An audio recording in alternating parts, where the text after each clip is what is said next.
इस खबरनामे में कश्मीर के आरजे उमर निसार ने यूनिसेफ अवार्ड को किया अपने नाम और सरहदी इलाके की अर्शिया सूद ने अपनी कामयाबी से पेश की नई मिसाल।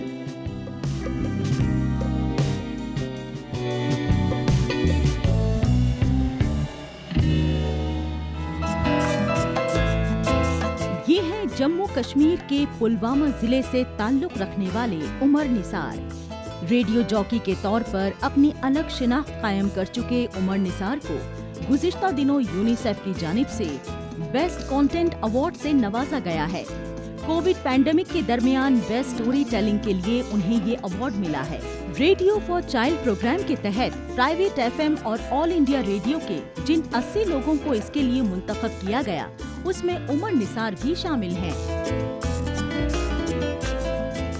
में जुनून जज्बा होता है काम करने का, आपके अंदर की जो आवाज़ है एक बारी वो जाग गई तो वो जाग गई मेरी आवाज़ 2014 में जब फ्लड्स आए थे कश्मीर में। और तब मैं एक कम्युनिटी रेडियो शो हुआ करता था जिसमें मैं कंट्रीब्यूट किया करता था। तो वहाँ से फिर जब पहली बारी रेडियो पे अपनी आवाज़ आई तो मतलब वही फीलिंग आई कि भाई शायद मैं इसके लिए बना हुआ हूँ। और फिर वहाँ से शुरुआत हो गई। हिंड्रेंसेस की अगर हम बात करें तो वो काफ़ी सारे हैं, कितनी सारी मुश्किलात है। बट वही है, जब भी हम घर से सुबह निकलते हैं जो ट्रैफिक लाइट होती है वो ग्रीन हमेशा होती नहीं है, वो तो रेड होगी ही, वो तो फिर ऑरेंज कलर की जो भी होती है वो स्टॉप एंड गो भी होती है। बट वही है कि अगर आप रुकेंगे, हल्का सा चलेंगे, कॉन्स्टेंट रहेंगे, तभी जाके आप अपनी मंजिल पर रह सकते हैं। उमर निसार यूनियन टेरिटरी के वाहिद आरजे हैं जिन्होंने इस अवार्ड को अपने नाम करने में कामयाबी दर्ज की है। 2014 में उन्होंने आरजे के तौर पर अपने करियर का आगाज कम्युनिटी रेडियो से किया। पहली दफा रेडियो पर अपनी आवाज सुनकर और अपने कुनबे से मिली तारीफ के बाद इस फील्ड में आगे बढ़ने का उन्होंने फैसला किया। अलग अलग जगहों पर काम करने के बाद वो इस वक्त रेडियो राब्ता 90.8 पर प्राइम टाइम होस्ट और स्टेशन हेड के तौर पर अपनी खिदमत दे रहे हैं। अपनी आवाज़ सुनी रेडियो पे, घर वालों ने भी सुनी तो अप्रिशिएट किया घर वालों ने कि शायद मैं इसलिए बना हुआ हूँ, और वो फीलिंग आई कि शायद मैं इसलिए बना हुआ हूँ। और वही चीज़ है, मुझे लगता है कि घर वालों ने जब मुझे बोला कि गुड, अच्छा किया, वाह क्या बात, वो भी खुश हुए और मैं भी खुश हुआ।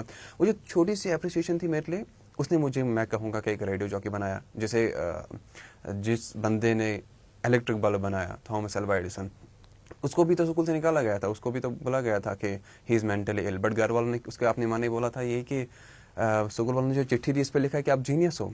तो वैसे मुझे घर वालों ने तब बोला कि यू आर जीनियस। शायद कई सारी खामियां तब भी थी, अब भी है, बट सीखने का वो सिलसिला जारी है। कोरोना पैंडेमिक को लेकर लोगों में इंफॉर्मेशन और कंफ्यूजन को दूर करने में उन्होंने अहम रोल अदा किया। उसके बाद वैक्सीनेशन प्रोग्राम को लेकर उन्होंने हर इलाके का दौरा किया। दूर दराज के इलाकों में भी उन्हें कोई ऐसा नहीं मिला जिसे टीका ना लगा हो। फिर उन्होंने उन कोरोना फ्रंट वॉरियर्स को खोजकर उन मुश्किल इलाकों में पहुंचकर इस काम को अंजाम दिया। समाजी सतह पर बदलाव लाने और नई सोच और नजरिए को पेश करने के लिए उन्हें इस अवार्ड के लिए मुंतखब किया गया। जो आरजे उमर है, काफ़ी डेडिकेटेड बंदे हैं, काफ़ी ज़्यादा कैंपेनिंग वगैरह की है उन्होंने। तो बचपन से उनकी ख्वाहिश थी कि वो आरजे बने और उन्होंने करके दिखाया है। और ये हमारे कश्मीर के लिए बहुत ही प्राउड मोमेंट है कि उनको ये यूनिसेफ अवार्ड मिला है। तो I feel good for him, I wish him all the best luck for his future. तो जो उन्होंने कोविड के सीन में काफ़ी ज़्यादा काम किया, बच्चों को लेके काफ़ी ज़्यादा कैंपेन्स वगैरह किए यहाँ पे कश्मीर में, तो दैट काबिल तारीफ़ है और he deserve this award. Jammu Kashmir के नौजवान की एक पूरी फहरिस्त है जो अपनी तवानाई को नई सिमत देते हुए अपना अलग मकाम तय कर रहे हैं।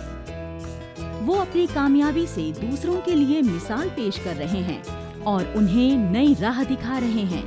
इसके साथ ही वो यहाँ की नई पीढ़ी की नई सोच की अलामत पेश करते हुए यूनियन टेरिटरी को भी नई पहचान दिलाने में अपना ताउन दे रहे हैं।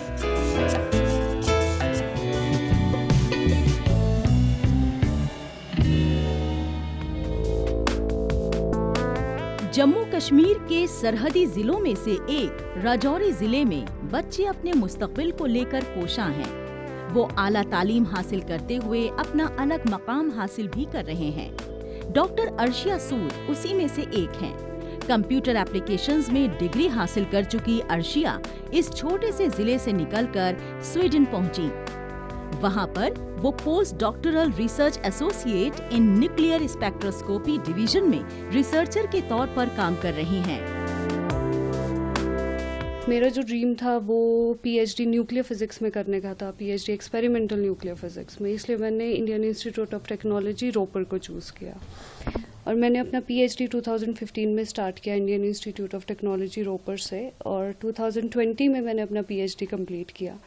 पीएचडी कंप्लीट करने के बाद मेरा in first attempt post doctorate में भी सिलेक्शन हो गया at KTH royal institute of technology Sweden और अभी करंटली मैं वहाँ पे as a post doctoral research associate काम कर रही हूँ।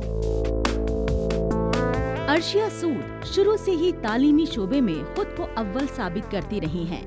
न्यूक्लियर फिजिक्स में पीएचडी करने की ख्वाहिश थी, लिहाजा उन्होंने साल 2014 में पहली ही कोशिश में graduate aptitude test in engineering qualify किया।